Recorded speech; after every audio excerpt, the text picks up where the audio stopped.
Nashville, Noir, Chapter 17. When I got back to the hotel, Cindy was lying on her bed watching a movie on TV. I went to my own room and used the time while she was distracted to read the Brian Krupp article in the Tennessean that I'd taken from Biddle's office. While the details of Marcus' assault and subsequent death were rehashed in the piece, and Cindy's alleged involvement in it highlighted, much of the article focused on me and my trip to Nashville. It made me sound like a caped crusader who'd flown in to rescue a damsel in distress. An overly dramatic portrayal of my trip and its purpose. My inclusion on Cindy's defense team was duly noted, and the prosecutor was quoted as being shocked as well as dismayed at the judge's decision to release her to my custody without any bail to bind her to Nashville. And there was my photo, larger than either Cindy's or Marcus. I wasn't certain if I should show the article about Marcus to Cindy. She hadn't shown any interest in watching the news or reading a paper since Jamal and I had picked her up in the jail and brought her to the hotel. Perhaps it was her way of avoiding the ugly reality facing her. She very well could be brought to trial for a murder she hadn't committed. If she asked to see a newspaper, I would show it to her. But until then, I would take my cues from her behavior and let her decide when she was ready to see how the news was portraying the case against her. I finished reading the feature and was skimming the rest of the paper when one item caught my eye in the entertainment section. Sally Prentice, the up-and-coming country and western star who'd been given Cindy's song, would begin recording her new CD that night at a Nashville studio. It was a short mention accompanied by a headshot of the singer. I folded the paper and tucked it into a drawer in a nightstand next to my bed. When I returned to the living room, Cindy was engrossed in playing and singing a new song. Sounds nice, I said. I got up in the middle of the night to write it down, she said proudly. I think it's as good as talking through the tears. That's wonderful, Cindy. I'm impressed with how you can continue to create these under these circumstances. I think I'd go crazy if I didn't have my music, she said, hugging her guitar to her chest. Don't take this the wrong way, Mrs. Fletcher, but there's nothing else for me to do here. In the jail, they had classes from morning till night. At least it passed the time. She looked around the room. How many hours can you spend sleeping or showering or watching TV? She gave a soft snort. I've never been so clean. I started to say something, but she rushed to add, Gosh, I hope you don't think I absolutely do not wish I was back in jail. I will be eternally grateful that you rescued me from that. All I'm trying to say is I need to occupy my mind to keep being creative. If I allow myself to think about the trouble I'm in, her voice broke and she struggled to regain control of her emotions. Anyway, not to sound too big-headed about it, my music is my escape. I think what I'm writing is good at least. I hope what I'm writing is good. But good or bad, I need to keep doing it. I understood what she meant and was grateful that she had her music as a creative outlet to occupy her mind. I'm sorry to have to leave you alone so much, I said. I know it must be difficult for you, but you understand it's all of your benefit. I'm talking to people trying to find out the truth. I know that. Besides, I don't mind being alone. I mean it. I don't. When you have three younger sisters at home, you're always looking for a place to be alone. She smiled, thinking of them. Then Anyway, this hotel's really nice. I feel a lot safer here than I did at the correctional facility, even though they were watching me every minute of the day. She gave a little shiver. I don't think I want to wear a navy blue for a long time. The color of the jail uniform? She nodded. If you didn't make any trouble, the troublemakers had to wear yellow. I don't like that color either. You can pick them out a mile anyway. And white, the women who were pregnant wore white, and the ones who worked in the kitchen wore gray. She made a face. I laughed. You're kind of limiting the choices in your wardrobe if you avoid all those colors, I said. Cindy laughed too. If I get out of this, I'm sticking with pink. That's the new color one color I never saw in jail. When you get out of this, I said. When I get out of this. I hated to break her lighter mood, but I had some questions that had been rattling around in my brain, and we need to address them.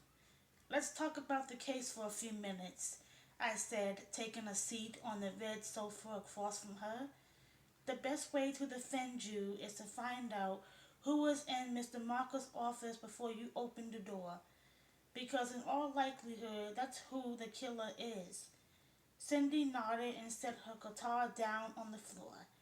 I didn't see anyone go in there, but someone may have already been inside when you arrived.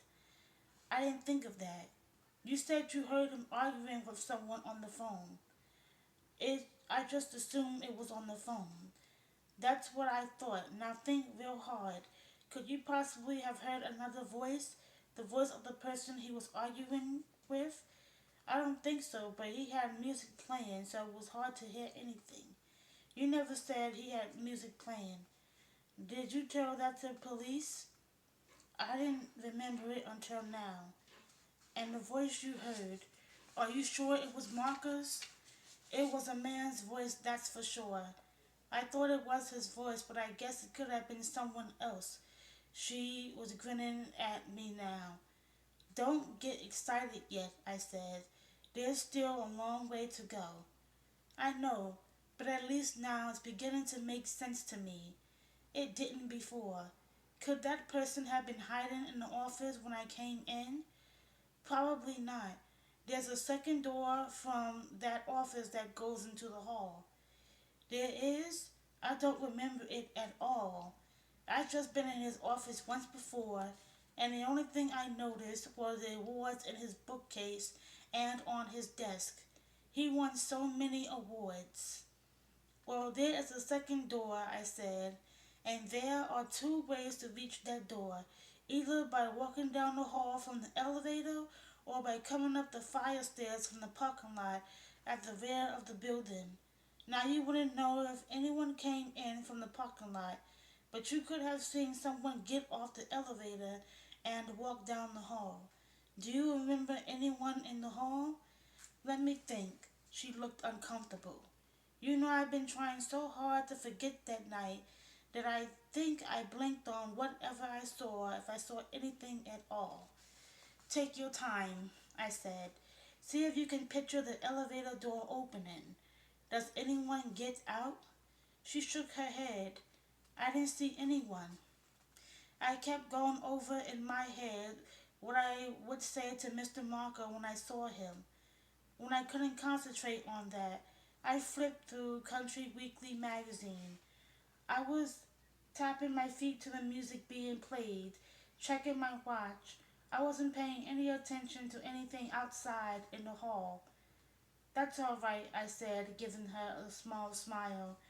It's not critical, but all the same, if something occurs to you and if you remember any detail you haven't told me, please make certain you let me know. I stood up. Now you'll have to excuse me. I need to make a few phone calls. Sure, she said, her mind elsewhere. I can't believe I forgot there was music playing till now. I was halfway to my room when she called out. Oh, I almost forgot. Mr. Washburn was here this afternoon. Good, I said, turning. I'm hoping to catch up with him later. What did he have to say? A lot of legal mumbo jumbo, something about motions he has to file with the court and dispositions he has to do. You mean depositions? I guess so. He said he expected the case would go to the grand jury next week. She looked down on her hands and sighed, then picked up the guitar and strummed softly. I watched her for a moment, then went into the bedroom to make the calls. It was good to have discussed that night again. I had been dancing around the subject a bit, trying not to add to the pressure she was under. But if we were to make progress, Cindy would have to help us too. It was time to face the facts no matter how painful. My first call was to Lenny Granger. Hello, Mrs. Granger, I said. It's Jessica Fletcher. How you doing? I'm calling for some advice. I see in the newspaper that Sally Prentice is recording a new CD tonight at a studio called Big Sound on Division Street. I know all about that, Granger said. Big Sound's owner is an old pal of mine, so the keyboard player on that section. Really? Yup, a real fine musician on the A-list for studio sections. Well, I said, I was wondering whether it would be possible for me to attend the recording section. She laughed. I figured that's what you'd be asking. As a matter of fact, I was planning on going there myself tonight. They don't let many spectators in for sections like this one, but my pal invited me this afternoon. I should warn you that it won't be a finished recording, more like a rehearsal, a run through for the musicians before they get down to business. Still, if you'd be interested, I can bring you along with me. I would love that, Mrs. Granger. Seems like we should maybe be calling each other by given names by now. What you think, Jessica? I agreed, Lenny. You don't have a car, do you? Unfortunately, I don't. Well then, suppose I pick you up around 7:30. That's all right? That's fine, Lenny. Thank you so much. I made a series of calls to Kaboot Cove, speaking first with Seth Hazlett, who took my call despite having a patient with him, Janet Blaskowski's. He reported had a pacemaker implanted, was doing fine, and would be going home the following day. Buoyed by that good news, I called City Hall and spoke with Major Shevlin. Good hearing from you, Jessica, he said. How are things going? I filled him in the best I could, and he talked for a few minutes about the legal defense fund he spearheaded for Cindy. We've already got over $1,000 in it, Jessica. Splendid. I know Cindy will feel terrific knowing that people back home are supporting her. I caught Mort Metzger just as he arrived at police headquarters after having participated in the arrest of a parole violator from another county who decided to hide out in Kaboot Cove. Guy's a moron, Mort told me. Thought by moving the county away he'd be safe. Took us just 2 days to find him, living over at Pete Rowland's motel.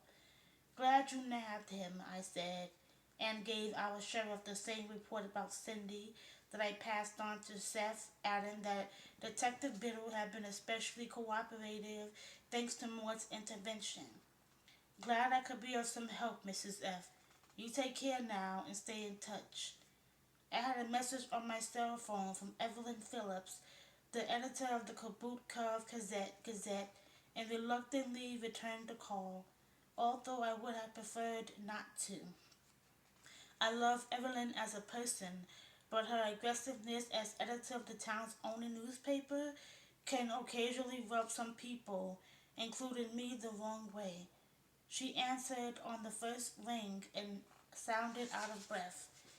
Jessica, she said upon hearing my voice. What perfect timing. I wanted to talk with you. You got my message? That's why I'm calling, Evelyn.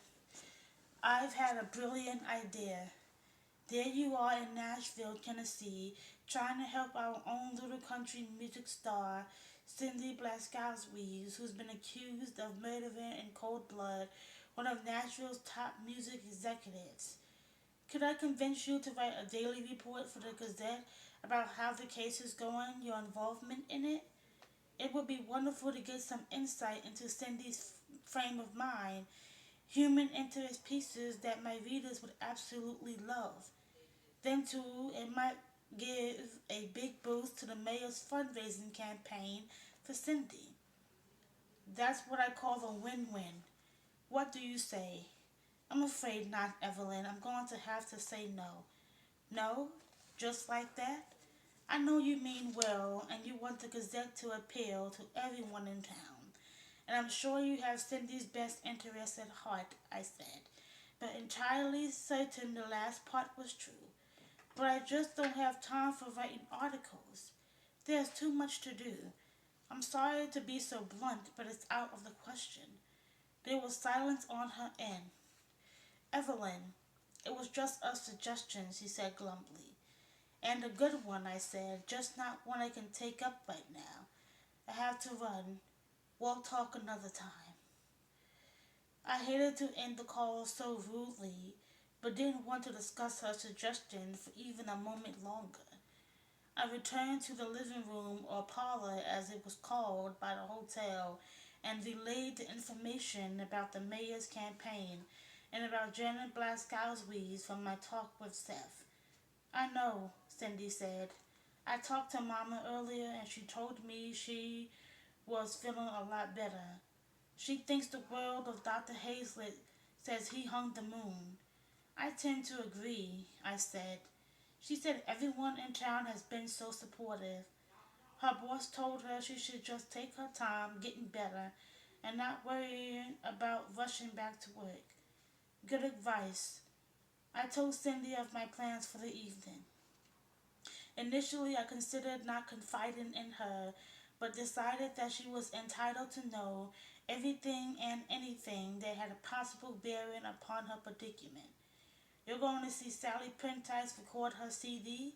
She said, unable to keep the disbelief from her voice. Yes, I think it makes sense to see as many people personally as possible who might have played some role in this situation. Her eyes couldn't have opened wider. Do you think that Sally Prentice might have killed Mr. Marker? I laughed and waved away that thought. Don't rush ahead of me, Cindy, I said. I'm not saying anything of the kind. It's just that there are other individuals who were close to Marker, and I want to find out what they know. Your former landlady, Mrs. Granger, is taking me as her guest. She's a friend of the studio's owner and knows one of the musicians. A pout crossed her pretty young face. I wish I could go too, she said. I'll give you a play-by-play as soon as I get back. In the meantime, how about ordering up some dinner? Like, comment, and subscribe on this video. Bye.